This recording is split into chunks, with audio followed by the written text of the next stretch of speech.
Today we are looking at two-step equations. We need to refer to our knowledge of inverse operations because we need this information to find x. And by finding x and getting it on its own, we call that isolation. We have to undo the operations that have happened. But we have to work from the end of the equation back to the beginning. And we use our inverse operations to do that. So I'm going to go through and show you how to do two-step equations. Now, two-step equations means that two things have happened to that equation to get your answer. Therefore, we're going to have to undo what has happened to balance the equation in two steps. So let's make a start. We have 6y plus 2 equals 8. Again, I like to write the equation down first. So y has been multiplied by 6 and then added by 2. What we have to do is we have to do the last thing that happened. So I'm going to work with the plus 2. So the inverse of plus or addition is subtraction. So I'm going to take 2 from both sides. We are left with 6y because 2 take 2 is 0 and 8 take 2 is 6. So we're left with 6y equals 6. Now we're not done because we want 1y. Now 6 times y equals 6, and the opposite of multiplying is dividing. So we are then going to deal with this part of the equation and divide both sides by 6. 6 divided by 6 equals 1, and again 6 divided by 6 equals 1. Therefore y equals 1. 2y take 3 equals 7. Write the equation down. So y has been multiplied by 2 and then it has been subtracted by 3. The opposite of take 3 is plus 3. Make sure we do that to both sides to keep that equation balanced. And we are left with 2y equals 10. That means it's been multiplied by 2. The inverse is divide by 2, both sides. Therefore, y equals 5. Now I'm going to write this equation down to make it a little bit clearer. It says 2x take 5 divided by 7 equals 3.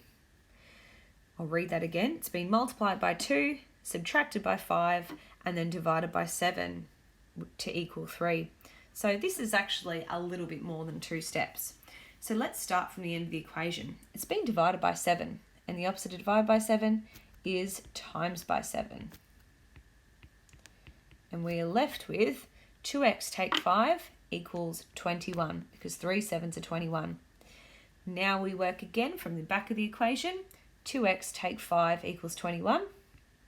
I'll write that down again so I have a bit of room. The opposite of take 5 is add 5 both sides. 2x equals 26.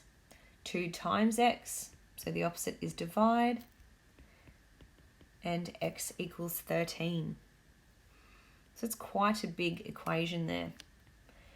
We have 2x divided by 4 equals 3. Again, the opposite of dividing by 4 is timesing by 4. Therefore, we're left with 2x because 4 divided by 4 is 1, and 3 times 4 equals 12. So 2 times x equals 12, we only want 1x, therefore we divide both sides by 2, and 12 divided by 2 equals 6. Let's go on to 2 more. Now these are a little bit more complicated. We have 35 take 13x equals negative 5. So what I'm going to do is, like I showed you in the previous video, I'm actually going to turn that equation around. You can do that and it really does make it easier to work with. So x has been multiplied by negative 13 and then 35 has been added. So I'm going to deal with that 35. Now the opposite of adding 35 is taking 35. We do that again from both sides.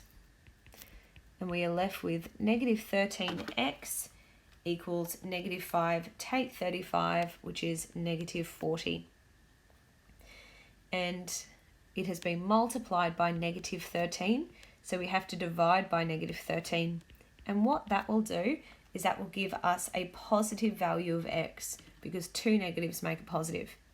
And negative 40 divided by negative 13 is 3.08 rounded. And the last one, 5 over x equals negative 3/4. Now, to deal with that, we have two equivalent fractions, because remember the equals means that they are the same. And when I deal with equivalent fractions and I'm trying to find an unknown value, what I do is I multiply by each of the diagonals. So I have 5 times 4 and I have negative 3 times x. Now 5 times 4 equals 20 and negative 3 times x is negative 3x. Now you notice that the x is on the right hand side now, and that is okay. We don't need to move it around. So because x has been multiplied by negative 3, I have to divide both sides by negative 3 to get a positive value for x. And 20 divided by negative 3 gives us negative 6 and 2/3. If you prefer to write that as a decimal, you could write negative 6.6 recurring. They mean the same thing.